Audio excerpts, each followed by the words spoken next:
con todos. Buenas tardes, doctor. Yo les voy a presentar sobre la maduración cervical y cómo es la terapéutica dentro de este tema. Bueno, entonces vamos a empezar presentando el caso clínico con la anamnesis. Tenemos los datos de filiación.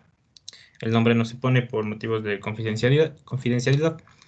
La edad es de 27 años, fecha de nacimiento el 22 de enero de 1994, sexo femenino, ocupación ama de casa, instrucción superior, estado civil soltera, religión católica, lugar de nacimiento y de residencia en Quito, Ecuador. El motivo de consulta es un control de embarazo. Ya. Dentro de la enfermedad actual, nos refiere que es una paciente de 27 años primigesta con embarazo de 42 semanas confirmado por un eco que se le realizó en el primer trimestre, en la fecha del 7 de noviembre del 2020. La fecha de última menstruación ha sido el 7 de agosto del 2020 y no confiable con ciclos irregulares. Consultó a unidad local por recomendación médica en sus controles prenatales. Le dijeron que si no iniciaba su trabajo de parto el 21 de mayo del 2021 debería consultar. Niega pérdidas vaginales, premontorios y refiere movimientos fetales presentes. Ya. Dentro de los antecedentes, los que destacan aquí los ginecobstétricos, ya que los otros, los personales, los familiares, no refieren. Entonces aquí la menarquia lo empezó a los 14 años. La fecha de la última menstruación, como les acabo de mencionar, fue el 8 de agosto del 2020. El inicio de las relaciones sexuales fue a los 22 años. La regularidad y duración del ciclo menstrual menciona que es irregular y con 3 días de duración. La telarquia apareció a los 13 años. Presenta dismenorrea, pero leve. La frecuencia de relaciones sexuales es 3 veces al mes. La realización de un pap test en 2013 fue el último que se realizó. El número de parejas solamente tiene una pareja. Dentro de lo que viene siendo gestas, partos, abortos y cesáreas, solamente tiene la gesta actual. La edad gestacional es de 40 semanas y la fecha probable de parto fue el 21 de mayo del 2021. Listo. Dentro del examen físico de esta paciente, en el general, vamos a verles, todo se encuentra normal. La presión arterial es de 110/60, la temperatura de 36.6. La frecuencia cardíaca de 68 latidos por minuto, la frecuencia No, solo respiratoria de lo 20. anormal, solo lo anormal. No, no, nada, Ya, no me lean solo lo anormal tienen que exponer. Solo ok, lo del caso, no, el resto no, nada de lo que es normal, eso no hay para qué poner, porque ya se entiende que es normal. ya. Solo lo Entonces en el referente al examen, caso. ya, entonces en el examen físico regional se debe destacar lo que viene siendo el abdomen, ya que como está embarazada, lo vamos a describir. Es globoso, con los ruidos idioaéreos presentes, con el útero grávido, la altura uterina es de 34 centímetros, Un sin actividad. momentito, esto para todos los que presentan. En todos los casos, nunca solo me ponen en el caso clínico lo anormal, lo patológico. Si está con 14.000 leucocitos, pero si está normal con 8.000 leucocitos, o sea, no hace falta mencionarlo, solo lo patológico. ¿Sí? O sea, porque ya estamos en un caso directamente, son casos obstétricos, vamos a la obstetricia. Si usted presenta un caso de traumatología, tiene que referirse a los huesos. Si presenta un caso de neurología, a la médula es, o sea, aquí has direccionado todo, no, nada sobre información, ¿no? Para no despistarnos, porque si no se queda sin piso y al final termina sin que nadie le atienda. Listo. Listo, doc. Ya, entonces la altura uterina, como les mencionaba, es de 34 centímetros, sin actividad palpable. El feto en posición cefálica, longitudinal, dorso derecho. La frecuencia cardíaca fetal es de 128 latidos por minuto y se perciben movimientos fetales durante el examen físico del abdomen. En el examen físico ginecoides, pues todo presenta normal y como les mencioné, la altura uterina es de 34 centímetros, la posición del feto y la frecuencia cardíaca del feto.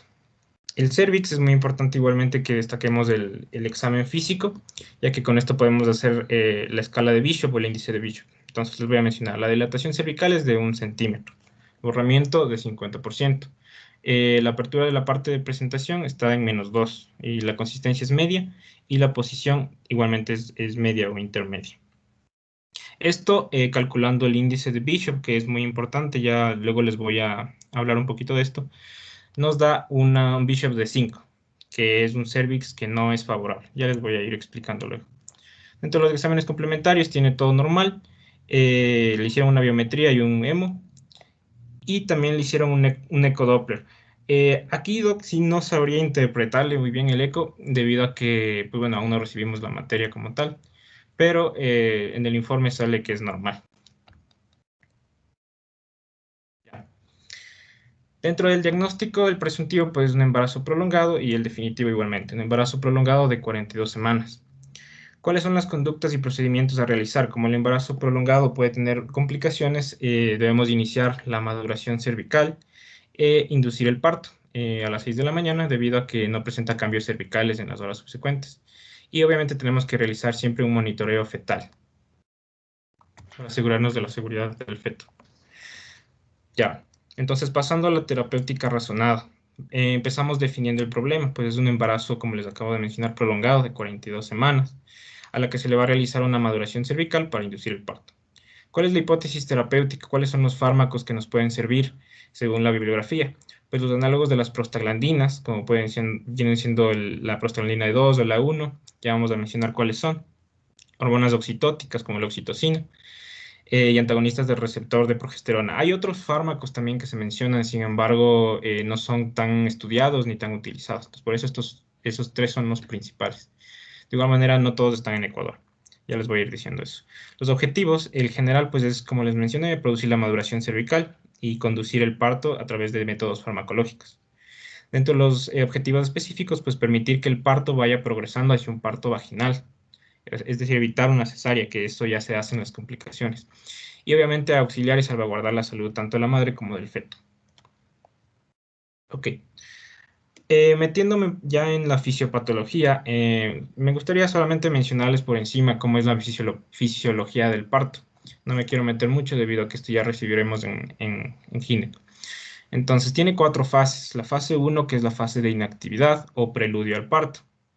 En este caso no vamos a encontrar respuestas contráctiles ni ablandamientos cervicales. Sin embargo, en el inicio del parto, que inicia en la fase 2, que es la activación como tal, va a haber una preparación tanto del útero como del cuello uterino. Aquí vamos a encontrar lo normal, que fisiológicamente aquí el cérvix se madura para que pueda posteriormente dilatarse, borrarse y permitir la expulsión del feto, que sería en este caso en la fase 3, que es el proceso del trabajo de parto como tal. Entonces aquí se da la contracción uterina, la dilatación, el borramiento cervical y se expulsa tanto el feto como la placenta. Este también tiene 3 pasos que no les voy a mencionar ahorita. Y la fase 4 que vendría siendo el puerperio, ¿no? La fase posterior al parto, donde ya se da la lactancia y todo eso. Entonces, aquí me gustaría decirles cuál es la diferencia entre conducción y maduración cervical, porque es muy importante que viendo el Bishop de la paciente, que es la escala que les acabo de mencionar, nosotros vamos a decidir qué fármaco utilizar, ya que no vamos a utilizar lo mismo para conducción y maduración. Entonces, ¿qué es la conducción? Es el estímulo de las contracciones uterinas en las mujeres que no se encuentran en trabajo de parto, obviamente, y que busca inducir el parto vaginal. Hay que tener en cuenta que la conducción se realiza cuando la maduración cervical ya está hecha. Entonces, la maduración cervical, en cambio, es un cambio estructural, un cambio químico que se produce en el cuello del útero, que básicamente lo que hace es ablandarle, hacerle distensible, ya que va a haber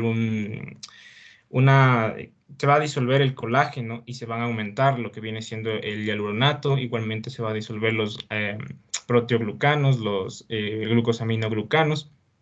En conclusión, para ablandar el cuello del útero y que se permita la dilatación posterior para expulsar el feto.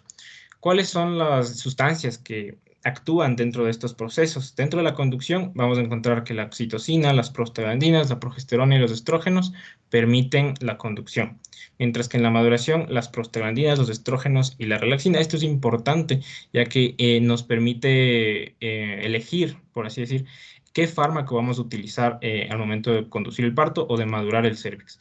Entonces, ¿por qué es importante en un parto prolongado inducir el parto? Porque, bueno, según... un momentito, por favor. Ya. Ya, es que hay un aspecto bien importante. No, lo que usted dice está perfecto. La maduración cervical es el ablandamiento del cuello del útero. Nosotros conocemos que el cuello uterino tiene una consistencia como de la punta de la nariz nuestra. Esa es la consistencia que será comparado con el cuello uterino cuando hacemos un tacto. A nosotros, ¿qué nos interesa? ¿Qué nos interesa a nosotros desencadenar? Ya tenemos un embarazo que se nos está pasando, hay riesgo. Por eso es importante que nosotros, antes de tener una conducta, conozcamos, tengamos un eco Doppler o un monitoreo fetal para saber cómo están los flujos, cuánta sangre está entrando al bebé y relación de las arterias umbilicales con la cerebral media. Eso nos interesa. Nos interesa eso, que no debe haber algún riesgo de surgimiento fetal, porque vamos a empezar un proceso que es el desencadenar la actividad uterina, que es un proceso bastante estresante para el feto. Entonces, ese feto tiene que estar en excelentes condiciones para que no vayamos a producir un sufrimiento fetal agudo que nos puede dañar el cerebro del bebé en última y más importante instancia. Entonces, una vez que hemos cumplido con este requisito nosotros y que se nos indica que el Doppler feto placentario está normal, vamos a proceder nosotros de dos maneras. Una, a madurar el cuello si ese cuello está posterior, está duro o está semiblando, está cerrado, lo tenemos que dilatar. Entonces, nosotros vamos a poner el misoprostol, que es para activar las enzimas colagenasas que van a destruir las fibras de colágeno. Como eso, como ustedes tienen que tener una diferencia muy importante que hacer. Nosotros tenemos el útero. El útero tiene dos componentes, uno superior, que es muscular, y uno inferior, donde a nivel del cuello uterino no vamos a encontrar músculo, ¿no es cierto? Es un tejido colágeno, ¿no es cierto? En el cual nosotros lo vamos a distender a esta parte, que vienen las fibras, pero no lo vamos a comparar que va a ser como totalmente muscular, como es el cuerpo del útero. No, es diferente.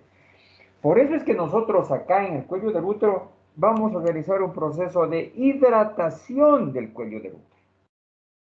Vamos a hacer que las prostaglandinas hacen lo que fisiológicamente hacen las prostaglandinas endógenas de la mujer, que están en las membranas, que están en el líquido amniótico, que está en el endometrio, que están en adhesivo las prostaglandinas. En este caso, nosotros al colocar el análogo de la prostaglandina E1, el misoprostol, lo que estamos haciendo es, en una forma exagerada,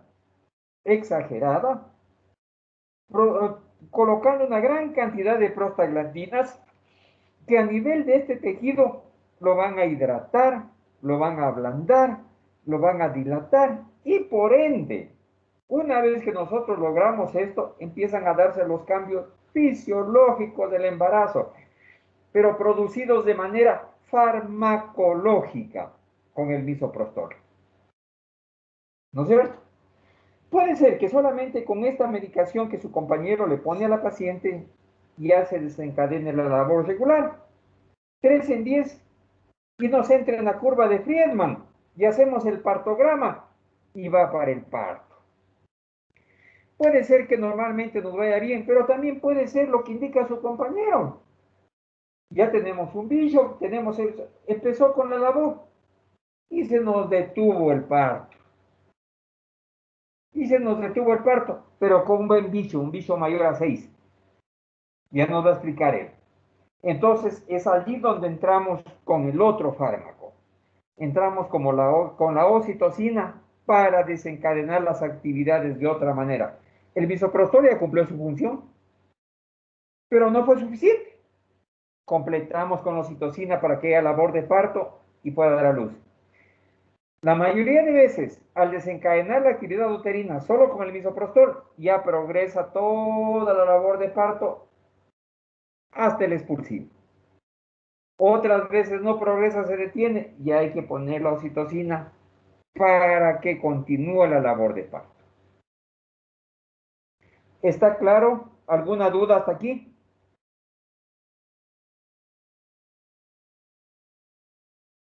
Continuemos. Ya. Bueno, entonces como les mencionaba, ¿por qué es importante inducir el parto dentro de lo que viene siendo un parto prolongado o un embarazo prolongado? Ya, según la Federación Internacional de Ginecología y Obstetricia, el parto prolongado es cuando dura más de 42 semanas o más de 294 días a partir del primer día de la última fecha de menstruación. Epidemiológicamente hablando, alrededor del mundo ocurren 7.5 a 10% de las embarazadas, así que no es tan raro que digamos. Porque es importante porque puede ser de gran riesgo fetal, tanto antes, durante y después del parto. ¿Por qué? Debido a que la causa principal en este caso vendría siendo la anoxia, que está muy relacionada a la senescencia placentaria. Es decir, la placenta, por así decirlo, se envejece por el parto que es prolongado y el oxígeno no llega de manera adecuada al feto, entonces produciría una anoxia. Por eso nosotros tenemos que siempre estarle revisando la frecuencia cardíaca al feto. Ya, entonces, dada la inestabilidad bioquímica del feto, es preciso la vigilancia electrónica y, como les digo, la frecuencia cardíaca, estarle haciendo constantemente midiendo. Ya, ahora quiero hablarles un poquito de cómo son los mecanismos moleculares, los mecanismos de acción de los fármacos que podemos utilizar para inducir un parto y para madurar el cérvix. Primero de ellos es el misoprostol. Este tiene dos funciones principales. Una de ellas, como les acabo de mencionar, es madurar el cérvix. Y la otra es la contracción uterina, que nos va a permitir igualmente para una conducción de un parto. Pero nos vamos a centrar en la maduración. Sin embargo, sí les quiero mencionar cómo es que se produce la contracción, cómo es el mecanismo molecular. El misoprostol tiene unos receptores, que como pueden ver en la imagen son tres, el EP2, el EP4 y el EP3. Estos son receptores ligados a proteína G.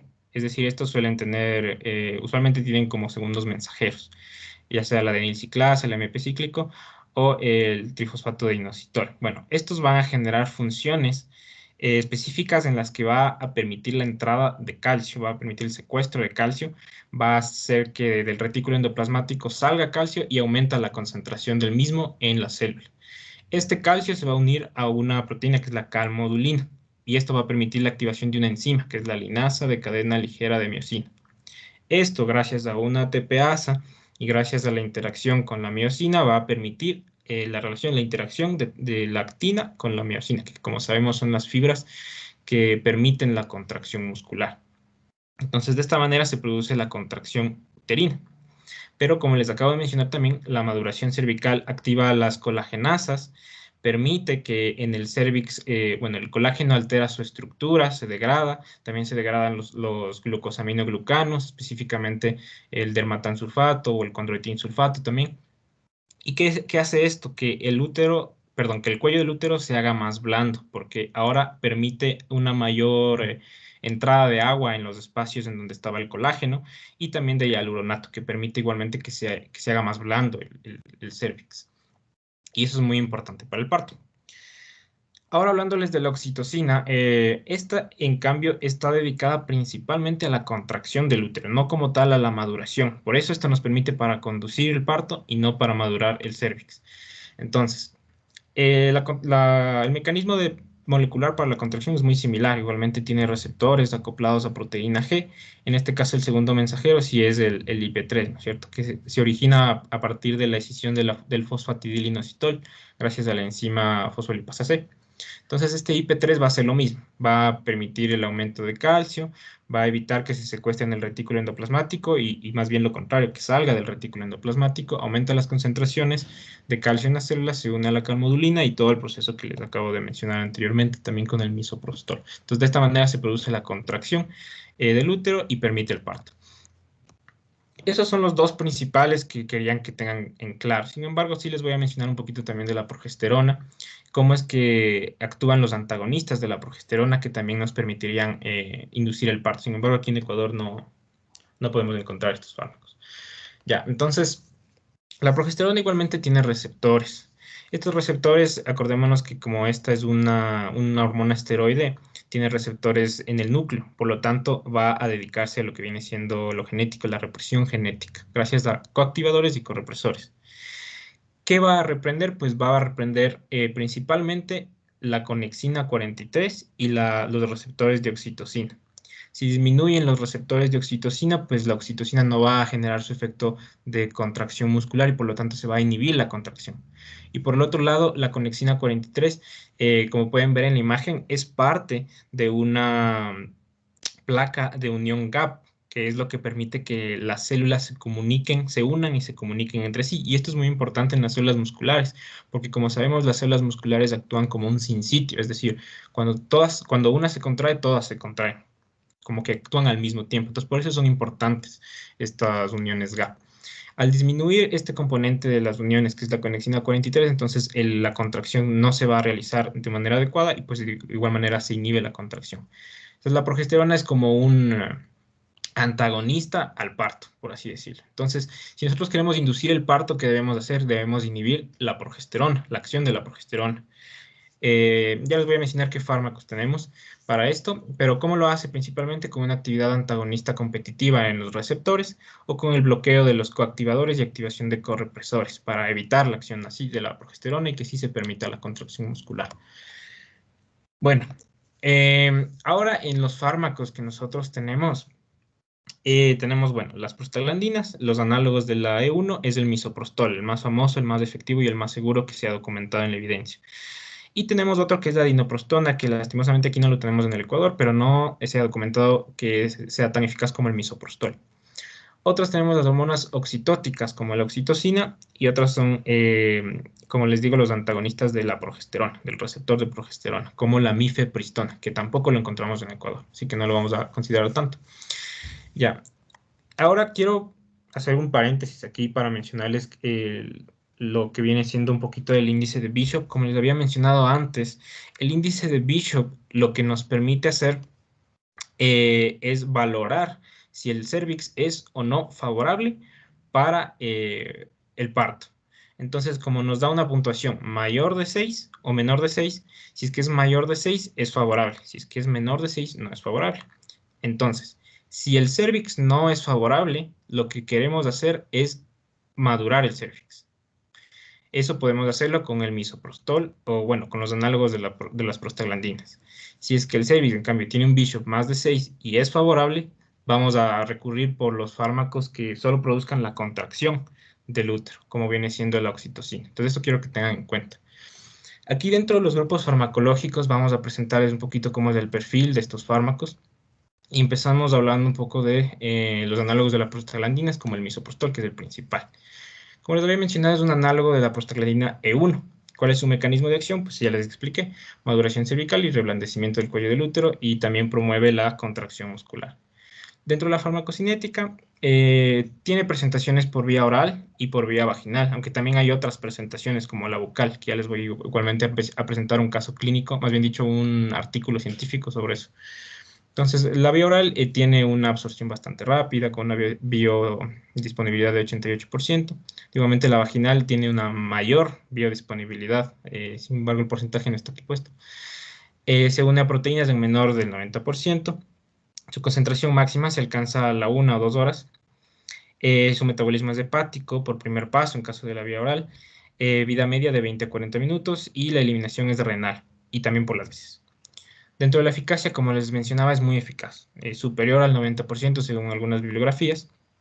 Y aquí les puse que en un metaanálisis de Cochrane se reveló que este fármaco por vía vaginal mejoraba bastante o producía de una manera muy eficaz la maduración cervical, en comparación con un placebo, obviamente, en un artículo. Dentro de la seguridad, hablemos de los efectos adversos. Tomemos en cuenta el mecanismo de acción del misoprostol. Produce náusea, vómito, diarrea, dolor abdominal, cefalea y fiebre. ¿Por qué produce diarrea? ¿Por qué produce dolor abdominal? Porque como les mencionaba, como el misoprostol también puede producir contracción del músculo liso, va a aumentar el peristaltismo de los intestinos y por lo tanto esto puede resultar en un dolor tipo cólico abdominal y en la expulsión rápida de las heces, como es la diarrea, así también como el vómito. Las prostaglandinas tienen receptores también a nivel del sistema nervioso central, por lo que podría explicar también la náusea o el vómito, aunque por lo general la náusea y el vómito en todos los fármacos suele ser también por intolerancia gastrointestinal. Como les mencionaba, tiene receptores dentro del sistema nervioso central. Y las prostaglandinas, si mal no recuerdan, se encuentra en el proceso de inflamación, por lo tanto lo podemos considerar como un pirógeno endógeno, es decir, que nos produce fiebre. Entonces es un efecto adverso. Dentro de la conveniencia de este fármaco, las contraindicaciones son la hipersensibilidad, como en la mayoría de los fármacos, en los pacientes asmáticos, debido a que como produce contracción del músculo liso, puede contraer el músculo de resistencia, los músculos bronquiales, y por lo tanto empeoraría el cuadro asmático. Y también los eicosanoides en general pueden producir un estrés oxidativo dentro del sistema nervioso central, por lo que podría empeorar las convulsiones en una epilepsia. Entonces, por eso también está contraindicado.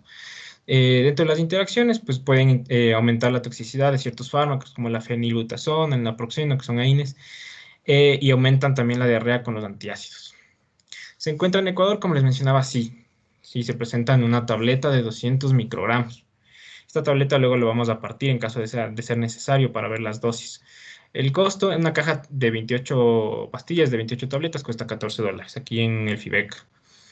Y Espera, la dosis, espera. El doc dice que se le dañó el Teams.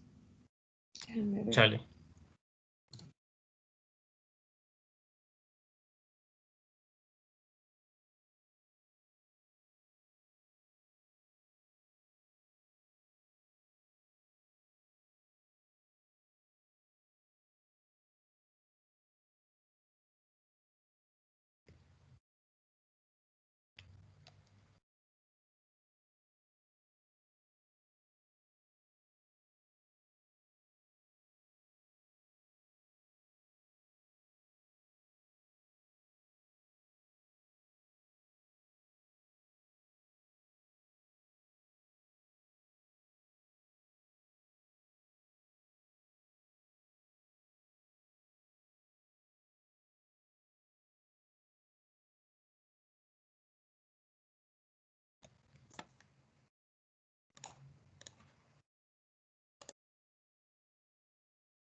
Compártele otra vez, Steven. Dice el doc que ya está entrando.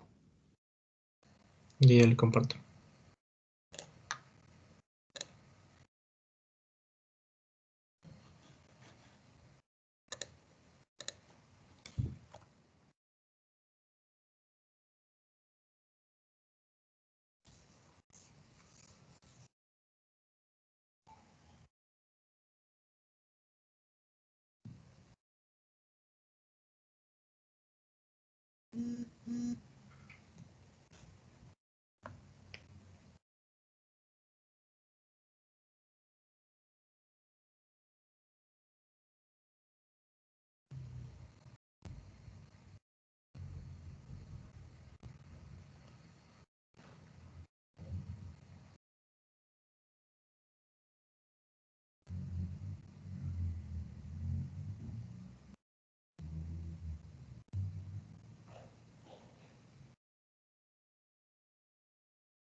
¿Podemos continuar? Sí, doc, ¿desde dónde ¿Desde dónde estábamos? continúo? Ujú. Ya. Vale, entonces estaba hablando del misoprostol ahorita. Dentro de lo que viene siendo la conveniencia, les decía que, pues bueno, las Ah, contraindicaciones no, ya estábamos en mencionamos. el anterior, estamos el mecanismo farmacológico. ¿Serio? ¿De cuál, doc? ¿De Es, este? sí, sí, hagamos un recuento desde aquí. El anterior, desde el anterior. El anterior, desde aquí, es. Misoprostol. Ya. Bueno, entonces les voy a volver a decir cómo es el mecanismo molecular del misoprostol. Como les mencioné, tiene dos acciones principales. La una es la maduración cervical, que es lo que nos interesa ahorita, y otra es la contracción muscular del útero. Entonces, dentro de la maduración cervical, ya les había hablado un poco, el misoprostol estimula la aparición de las colagenasas, hace que se degrade el colágeno y los glucosaminoglicanos del tejido conectivo del cérvix, eh, específicamente del dermatansulfato y condroitinsulfato, lo que permite que haya más espacios en el tejido conectivo para que pueda entrar agua, y hialuronato, que permite que el cuello del útero se ablande y permite el parto. Dentro del mecanismo de contracción, les repito, el misoprostol tiene tres receptores en la célula: el EP2, el EP4 y el EP3, que son los que podemos ver en imagen. Estos son receptores que están acoplados a proteína G, y como sabemos, estos usualmente les sigue en su mecanismo un segundo mensajero. En este caso, dependiendo del receptor, puede ser ya una MP cíclico o un IP3. Entonces, ¿qué es lo que van a producir estos segundos mensajeros? Produce que el calcio aumente en concentración dentro de la célula.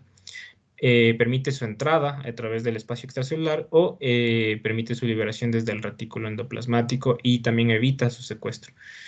Este calcio se va a unir a una proteína que se llama calmodulina, la cual va a activar una enzima que es la linasa de cadena ligera de la miosina.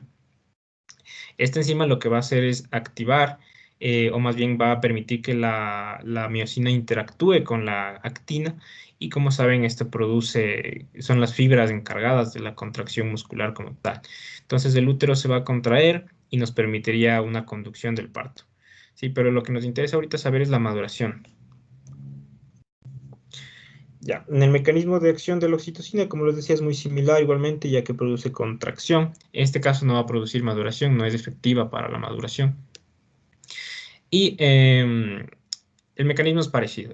Tiene su receptor de oxitocina, que igualmente es un receptor acoplado a proteína G, que tiene su segundo mensajero. En este caso sí hay uno específico, que es el IP3, que se produce a partir de la escisión del fosfatidilinositol, gracias a la enzima fosfolipasa C. Entonces, este IP3, ¿qué es lo que va a hacer? Lo que les mencioné: aumenta la concentración de calcio dentro de la célula, hace que se una con la calmodulina. Esta permite la activación de la linasa de cadena ligera de miosina, y permite la interacción actina-miosina para la contracción del músculo uterino.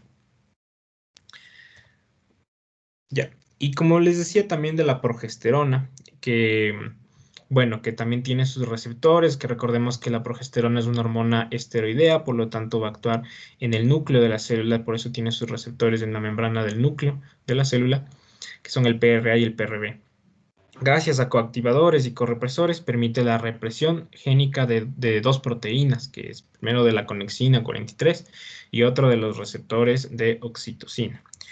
En este caso, como disminuyen los receptores de oxitocina, no va a permitir la acción de la misma y por lo tanto va a inhibirse la contracción muscular del útero. Mientras que en la parte de la conexina, como les decía, es parte de una unión celular, que son las uniones GAP, que son las uniones más estrechas, que permiten a las células musculares actuar como un sinsitio, es decir, actuar como una red que actúa al mismo tiempo. Cuando una célula se contrae, todas se contraen, gracias a esta comunicación de las uniones GAP.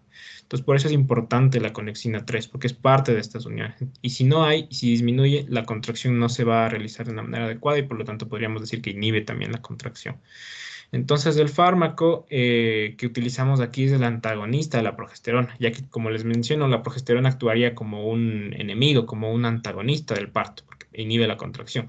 Entonces, para inducirlo, antagonizamos la progesterona. Como con estos antagonistas, que su mecanismo principal pues, es un antagonismo competitivo de sus receptores, aunque también puede bloquear los coactivadores y los correpresores dentro del mecanismo. Y de esta forma permite la contracción del útero. Ya, entonces también esto, como les decía, la selección del fármaco.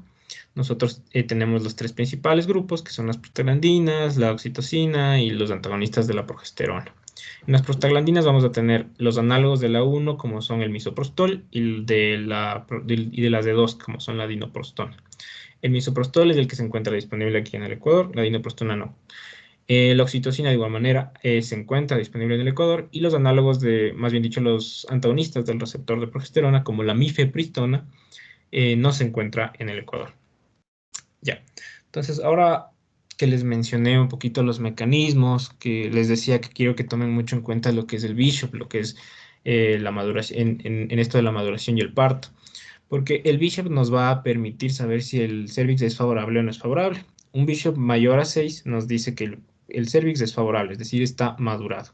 Y si es menor a 6, no es favorable, es decir, hay que madurarle. Entonces, esto nos permite elegir el fármaco para poder realizar el objetivo terapéutico que nosotros tenemos. Dentro de los grupos farmacológicos, entonces hablamos primero de las prostaglandinas.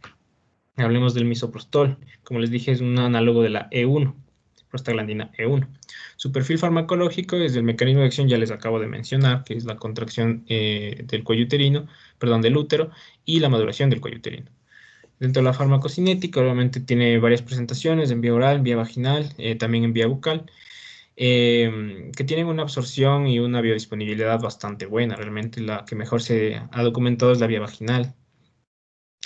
Se une a las proteínas en menos del 90%, concentración máxima es alcanzada a la 1 a 2 horas, su metabolismo es hepático, metabolismo de primer paso en caso de vía oral, la vida media es de 20 a 40 minutos y su eliminación es renal y por las heces. La eficacia, como les decía, es bastante eficaz, tiene documentado incluso más del 90% de eficacia. Y aquí les he puesto que en un metaanálisis de Cochrane también se reveló que este fármaco mejora la maduración cervical, mucho mejor que, bueno, obviamente que un placebo, ¿no? Pero nos ayuda a determinar que es bastante eficaz. La seguridad en los efectos adversos, como les decía, puede causar náusea, vómito, diarrea, dolor abdominal, cefalea, fiebre. Y como les explicaba, que hay que tener en cuenta el mecanismo de acción del fármaco para poder explicar sus efectos adversos. En este caso, la diarrea y la dolor abdominal están producidas por la contracción del músculo liso que permite el peristaltismo del intestino y por lo tanto esto produce un dolor tipo cólico y la diarrea. Y como también tiene la náusea y el vómito, también como les mencionaba, puede ser por la estimulación del centro del vómito a nivel del sistema nervioso central, por intolerancia también, intolerancia gastrointestinal, que bueno, muchos fármacos producen esto, de los principales efectos adversos. De igual manera, la cefalea por la vasodilatación que también puede producir el misoprostol y fiebre, ya que como tiene sus receptores dentro del sistema nervioso central, puede estimular también el centro de la temperatura, produciendo así un aumento de esta y produce fiebre. Dentro de la conveniencia tenemos contraindicaciones de este fármaco, como son la hipersensibilidad, que aparece básicamente en casi todos los fármacos. El asma, los pacientes asmáticos no pueden tomar esto debido a que como es vasoconstrictor, más bien dicho, como es, permite la contracción del músculo, puede contraer los músculos bronquiales y por lo tanto empeoraría el cuadro asmático. Y de igual manera en la epilepsia, como las prostaglandinas son eicosanoides, se ha documentado que los eicosanoides pueden producir estrés oxidativo dentro del sistema nervioso central y por lo tanto empeoraría el cuadro de convulsiones en una epilepsia. Ya, dentro de las interacciones, pues hay fármacos que producen, que potencian la toxicidad neurológica, como son ciertos AINES, como la fenilbutazona o el naproxeno, y hay otros que aumentan la diarrea, como los antiácidos.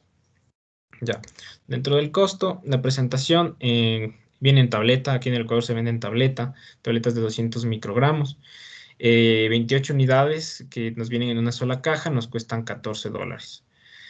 ¿Cómo se dosifica? Pues de 25 a 50 microgramos. Por lo general se da 50 microgramos, se parte la tableta para poderla administrar, ya sea por vía oral o por vía vaginal, y se repite el proceso cada 4 o 6 horas. Ya les voy igualmente a detallar un poquito más de esto después.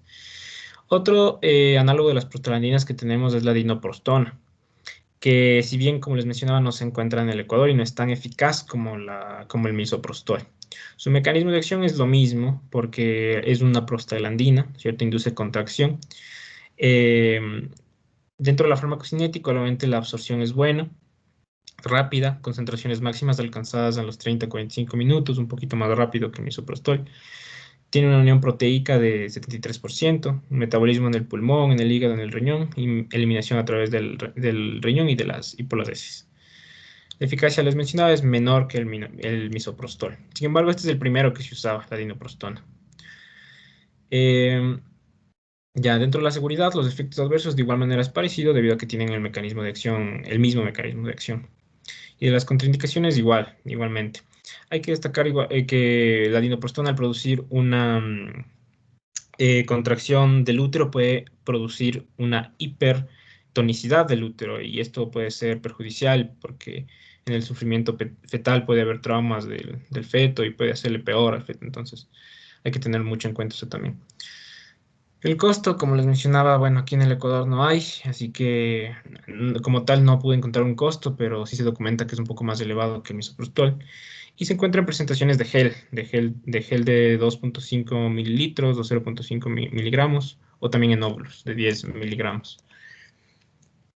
Ya, el otro fármaco, el otro grupo de fármacos importante aquí destacar es la oxitocina, ¿no? Las hormonas oxitóticas.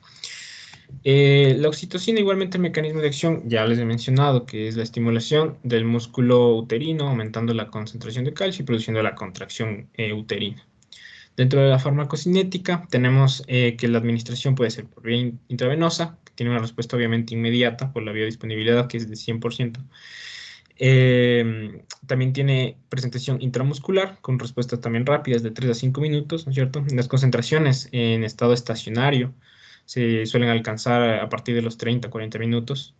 Su dosis máxima es de 16 miliunidades por minuto o de 96 mililitros hora. Vida media de 1 a 6 minutos, metabolismo hepático y renal, eliminación igualmente hepática y renal, y también por catabolismo placentario.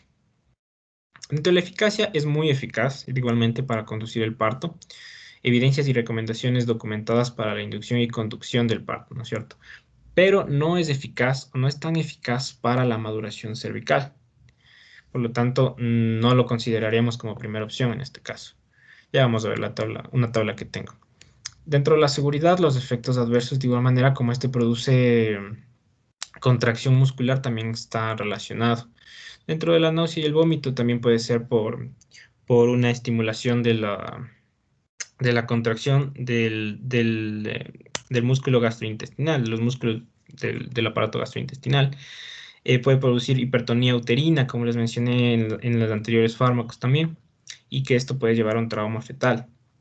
Dentro de la conveniencia tenemos de igual manera contraindicaciones, la hipersensibilidad que se encuentra en la mayoría de fármacos, el desprendimiento placentario, la posición anormal del feto, la placenta previa. Contraer el útero en estos casos no vendría siendo efectivo, entonces por lo tanto está contraindicado. Precauciones, en los pacientes que tienen insuficiencia renal de igual manera hay que tener cuidado debido a que la oxitocina tiene un efecto antidiurético y por lo tanto permite la retención de líquidos y la retención de metabolitos que pueden ser tóxicos para la madre. Ya, también se ha documentado que hay que tener precaución en enfermedades cardiovasculares, ¿cierto? O enfermedades cardíacas de conducción, como el síndrome de cutis largo, debido a que, pues bueno, la oxitocina tiene cierto efecto vasoconstrictor, por lo tanto hay que tenerlo en cuenta en las enfermedades cardiovasculares y enfermedades coronarias también. Hay que tener precauciones en la cesárea, polidamnios y multiparidad debido a esta contracción que puede ser una hipertonía uterina. Ya, dentro de las interacciones, las prostaglandinas pueden potenciar su efecto, ¿sí? Porque pueden aumentar también su receptor, entonces puede aumentar el efecto de la oxitocina. Y la disponibilidad en Ecuador, como les dije, sí hay la presentación en un líquido parenteral, un líquido inyectable de 10 unidades internacionales por mililitro. Cuesta alrededor de 80 a $1.10. Y su dosificación es bastante especial, ya que esta se tiene que diluir. Se diluyen 10 unidades en 1000 mililitros de una solución que tiene que ser isotónica, obviamente.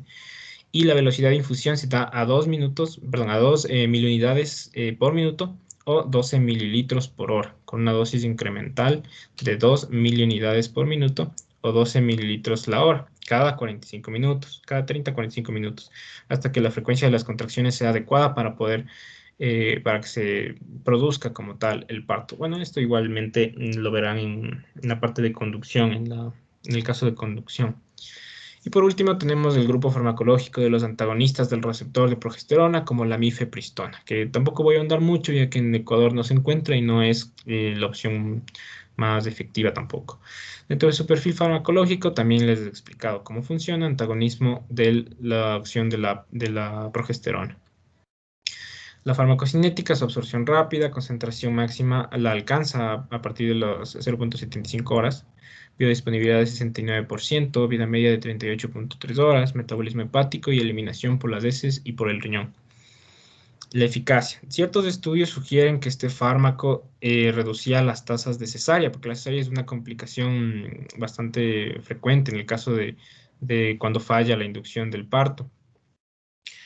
Pero sin embargo se necesitan mayores estudios, se necesita estudiar más este fármaco comparado con los otros debido a que no hay una buena evidencia que nos dé la eficacia. Dentro de la seguridad, los efectos adversos tenemos de igual manera muy parecidos: cefalea, náusea, vómito, diarrea, dolor abdominal, espasmos uterinos, fiebre, escalofríos e incluso sangrado vaginal, que puede ser porque también este fármaco se usa para aborto. Entonces, la mayoría de estos igualmente se explican por la contracción muscular. Dentro de la conveniencia, igual las contraindicaciones, hipersensibilidad y la insuficiencia suprarrenal crónica y el asma.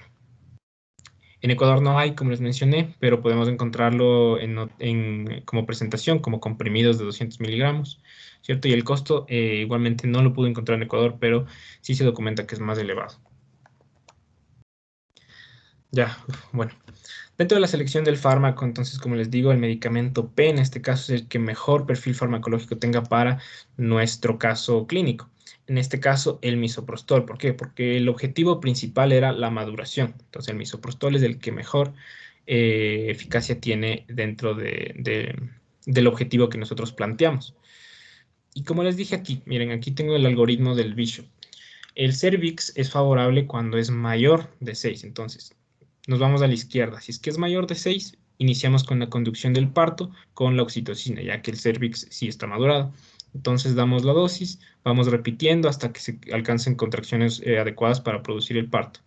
En caso de que el cervix no esté maduro, es decir, con un Bishop menor a 6, vamos a inducir la maduración con misoprostol. Y ya vamos a ver cómo se realiza la dosificación, que como pueden ver son 50 microgramos. Como les decía, cortamos las pastillas y se pueden administrar cada 4 horas por vía oral o por vía vaginal, que la vaginal es la mejor documentada. También hay óvulos de liberación controlada, para mencionarles. Entonces, tenemos que dar información, instrucciones y advertencias a nuestro paciente para poderle administrar el fármaco. Obviamente tenemos que conseguir su consentimiento informado, ¿cierto? La información, pues le decimos que tenemos que le explicamos que tenemos que producir una maduración cervical para que el parto se pueda dar. Y dentro de las instrucciones le explicamos igualmente qué es el misoprostol, es un medicamento que va a producir contracciones, va a permitir el parto, ¿no es cierto? Y obviamente cómo lo vamos a administrar, que se introduce 50 microgramos intravaginal cada 4 horas hasta conseguir, 4 a 6 horas realmente hasta conseguir que el cervix sea favorable para el parto. Dentro de las advertencias encontramos los efectos secundarios que les acabo de mencionar y pues las complicaciones que pueden ser básicamente hiperestimulaciones del útero. Es decir, hay una hipertonía uterina por la contracción exagerada, una taquisistolia del feto debido a que le llega menos oxígeno, o una inducción como tal fallida que no nos funciona y a la final pues probablemente tengamos que hacer una cesárea. Todo eso hay que mencionarle a nuestra paciente. Entonces iniciamos el tratamiento. Como les dije, el misoprostol viene en una tableta de 200 microgramos. ¿Qué hacemos? Le partimos. Le vamos a partir hasta tener dosis de 25 a 50 microgramos aproximadamente y se le administra intravaginal, específicamente en el fondo de saco de la vagina. Ahí es donde vamos a poner la pastilla, el fragmento. Y pues vamos repitiendo 4 a 6 horas hasta que veamos que la contracción sea adecuada para que el parto se dé. ¿Cómo se da el seguimiento y el monitoreo? Como les decía, es muy importante que tengamos siempre medido la frecuencia cardíaca fetal, ya que esto nos va a permitir saber qué tan bien está su bienestar. Entonces hay que realizar el monitoreo fetal cada 30 minutos, antes, durante y después del parto. A las 2 horas, en este caso clínico, pues se le realiza un tacto vaginal, ¿no es cierto? Que está pues, básicamente normal. Y se le realiza una valoración igualmente del cervix, es decir, una valoración del Bishop. En este caso, los valores ya nos permiten decir que tiene un Bishop mayor a 6, por lo tanto vemos que el cervix se está madurando, está adecuando para producir el parto. Entonces la dinámica uterina sí empieza ya con las 3 contracciones de los 10 minutos. De igual manera a las 4 horas empieza con las contracciones, 3 contracciones de los 10 minutos, en 10 minutos, de intensidad más fuerte y con duración de 25 segundos. En este caso, si es que es necesario, se utiliza el refuerzo con oxitocina para poder facilitar la conducción del parto e inducirlo. A las 2 horas, en este caso, a las 2 horas de lo que acabo de mencionar de este seguimiento, se va a producir el parto, se produce el parto. Y pues bueno, ¿qué nos da en producto? Pues nos da un recién nacido masculino que pesa alrededor de 3.100 gramos, de una talla de 51 centímetros, y con un Apgar de 5 al minuto y de 9 a los 5 minutos, que es para permitir, para valorar igualmente al feto. Ya. ¿Qué hacemos en seguimiento postparto? Pues igualmente vamos a seguir monitoreando constantemente tanto al feto como a la madre, bueno, en este caso al bebé como a la madre. Vamos a hacer que permanezca cierto tiempo en el hospital hasta que sea adecuado darle el alta. En este caso, luego de 3 días, se le dio el alta a la paciente, ya que no se ha notado ninguna dificultad y no ha presentado ninguna complicación, por lo tanto tuvo una evolución bastante buena. Ya. Eso con respecto al caso clínico. Por último, les quiero mencionar, les quiero exponer un poquito sobre la evidencia que encontré, que es un artículo de la American Journal of Obstetrics and Gynecology, publicado en el 2019 en Indiana, Estados Unidos. Y lo que hacen aquí es comparar la eficacia del misoprostol en 2 presentaciones, la presentación bucal y la presentación vaginal. Entonces, ¿cuál era el objetivo? Como les acabo de mencionar, es comparar esta eficacia. ¿Cuál es mejor? El diseño, pues, es un ensayo clínico controlado, aleatorizado, en el que se realizaron 2 grupos. Uno se le administraba la presentación, más bien dicho, la administración oral, y el otro se le administraba por vía vaginal, ¿no es cierto? Ya les voy a explicar igualmente las dosis, que es muy parecido a lo que vimos en el caso, hasta inducir el parto. ¿Cuál era el principal resultado que queríamos ver aquí para poder evaluar la eficacia? Es el tiempo que ha tomado entre el momento en el que le dimos la pastilla para inducción hasta el momento del parto. Entonces, mientras menos tiempo, vamos a considerarlo una mayor eficacia. ¿Okay? Entonces, en resultados, pues nos menciona que sí, efectivamente la vía vaginal era mejor, pero ya vamos a verlo un poquito más detallado. Entonces, la introducción de este artículo nos da un poco de información acerca de cómo funcionan las prostaglandinas, que como ya habíamos visto, Ya habíamos visto sus mecanismos de acción y lo más utilizado hasta ahora ha sido el medicamento que les acabo de decir, ¿no es cierto? Para maduración cervical. El misoprostol es lo más efectivo y lo más seguro que se ha documentado hasta ahora, ¿sí? Sin embargo, no es el primero que se usó. El primero que se usó era la dinoprostona. Entonces, como dicen, el objetivo es la comparación entre la administración vaginal y la administración bucal. ¿Cuáles fueron los participantes? Obviamente las mujeres embarazadas. Aquí sí un criterio de inclusión era que tenían que ser mayores de 14 años, ¿no es cierto? Que requerían una maduración cervical, es decir, con un bishop menor a 6, con un cervix no favorable. Y que necesitaban una inducción del parto, obviamente. Las pacientes tenían alrededor de aproximadamente 37-39 semanas de gestación en promedio entre todas las participantes. Entonces, en la derecha podemos ver cómo es el flujograma de los pacientes que fueron formando parte del estudio. Entonces, a la final, como pueden ver, dentro de un grupo quedaron 152 y dentro del otro 148, que no hay mucha diferencia, no, para nada. Dentro de las características demográficas, de igual manera, todas son muy similares, por lo tanto hubo una buena aleatorización. Sin embargo, sí hubiera sido necesario sacar aquí el valor de P para poder ver si es que es estadísticamente significativa su diferencia. Pero bueno, la medicación que se utilizó entonces es el misoprostol. Aquí se utilizó tabletas de 100 microgramos, ¿no es cierto? Las cuales se fragmentaban, como les explicaba anteriormente, para producir o para obtener ciertas dosis de 25, de 50 microgramos, que es lo que vamos a administrar, ya sea bucal o vaginal, dependiendo del grupo.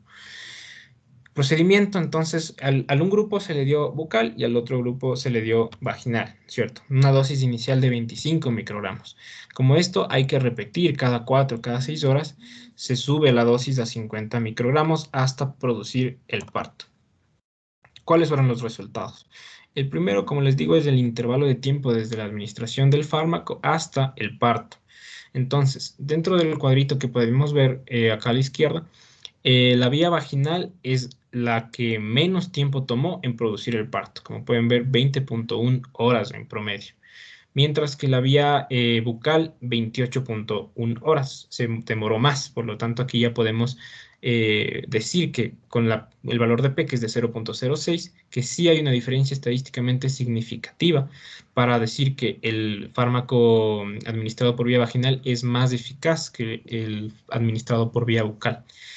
Otro resultado que también se buscó para poder establecer la eficacia es la vía por donde el feto salió, ya sea la vía vaginal o por cesárea, que como sabemos esto ya es cuando es más complejo la inducción del parto.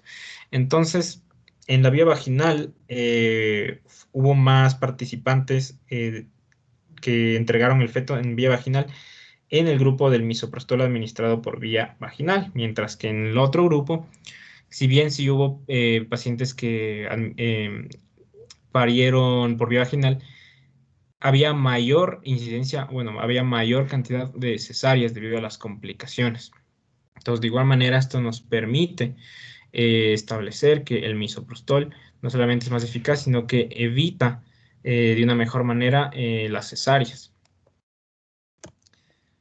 A ver, ya. Dentro de los hallazgos principales, como les digo, en conclusión, ¿no es cierto? La administración vaginal fue más probable de inducir el parto de una manera más eficaz, más rápidamente. Y de igual manera requirió menos dosificaciones. En conclusión, los autores nos dicen de igual manera que lo que les acabo de mencionar, que la vía vaginal es mejor para la maduración del cérvix. La diferencia sí fue clínicamente o estadísticamente significativa, por lo que sí podemos establecer bien. Aquí hay un paréntesis también, ya que es algo que no les puse, pero también se hizo un estudio de inferioridad, que es diferente, no de eficacia, sino de inferioridad, para ver si la vía bucal era inferior a la vía vaginal, y curiosamente los resultados decían que no era inferior. Entonces esto es un poco paradójico, y esto me pareció muy curioso dentro del artículo. Y pues bueno, básicamente eso es la presentación y el artículo.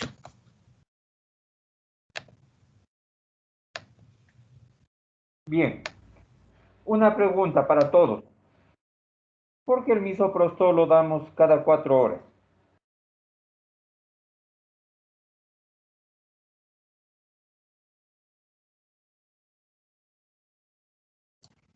Por el pico máximo, Doc, podría estar relacionado porque nuestro compañero nos mencionó que era alrededor de las 4 horas. Sí, porque los 4 o 6 niveles horas. plasmáticos duran 4 horas. Entonces no podemos darlo ni cada 2 ni cada 6. ¿De acuerdo? Primera pregunta. Segunda pregunta. Nosotros ya está muy claro que para la conducción utilizamos la oxitocina. La oxitocina la vamos a utilizar de acuerdo a la dosis respuesta, ¿no es cierto? Pero bien, antes de utilizarla, tenemos una pregunta. ¿Cómo preparamos la solución de oxitocina? ¿Cómo se la prepara? Su compañero ya nos indicó algo. ¿Cómo le damos? ¿Cómo se prepara la solución de oxitocina? A ver, para todos.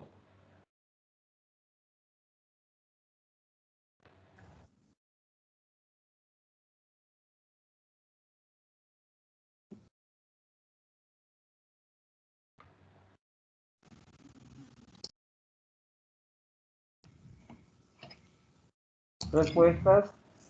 Doc, yo lo único que sabía era que se administraba en goteo continuo. Sí, pero ¿cómo? ¿Cómo preparamos la solución de oxitocina?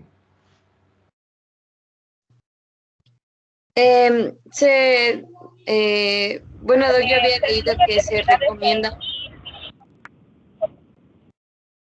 A ver, ¿cómo se prepara?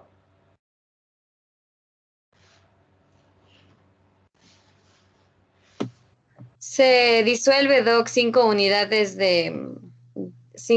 internacionales de oxitocina en 500 mililitros en una solución salina fisiológica como la de cloruro de sodio al 0,9%. Perfecto. Siga. Y bueno, esta se puede administrar por perfusión intravenosa o por goteo, por una bomba de infusión de velocidad variable, Doc. Perfecto. Yo le quiero pasarle a la señora 10 miliunidades. ¿Cuántas gotas tengo que pasarle?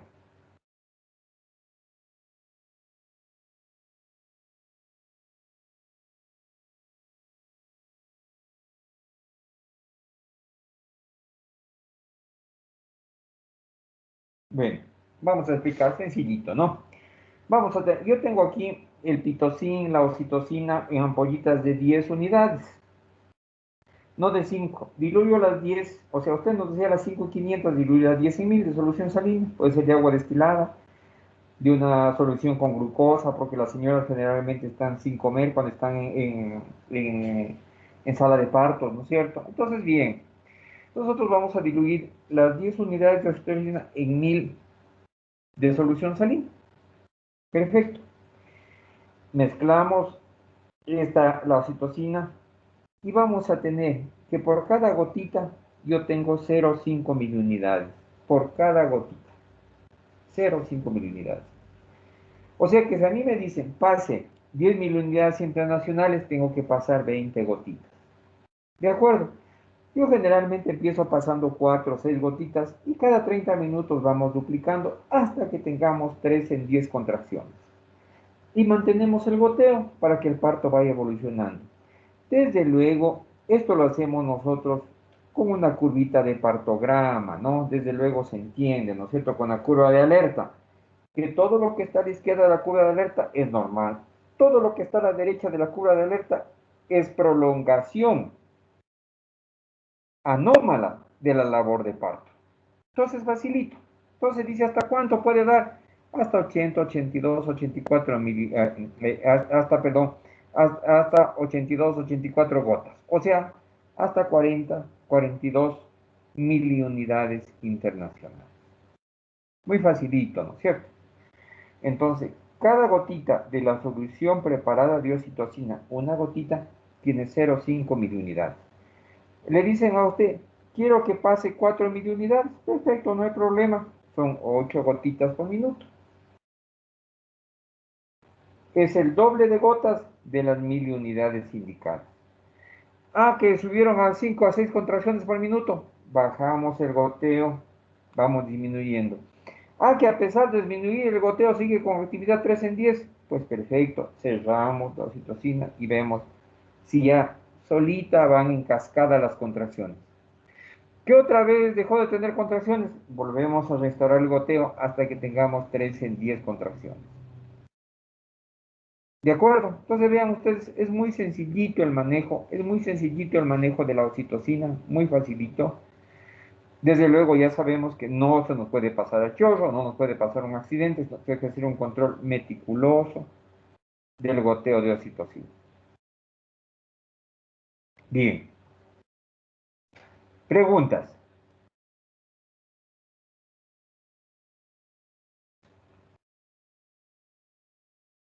Bien. Entonces, el día viernes nos vemos a mediodía. Voy a ver si consigo alguna charla de un webinar bonita, actualizada, sobre, sobre parto, sobre esto, para que nos ilustre con otros conceptos, ¿no? Bien, entonces, ya, póngame la primera diapositiva, el señor estudiante que presentó. Ya le pongo.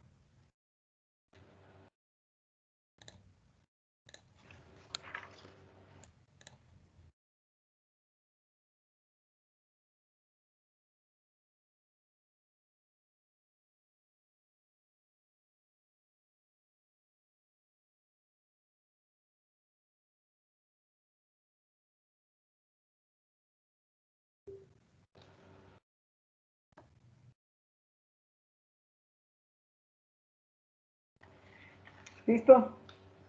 Todo perfecto. Nos vemos el viernes. Gracias. Adiós. Hasta luego, Doc. Hasta luego. Hasta luego, Doc. Adiós. Nos vemos el viernes.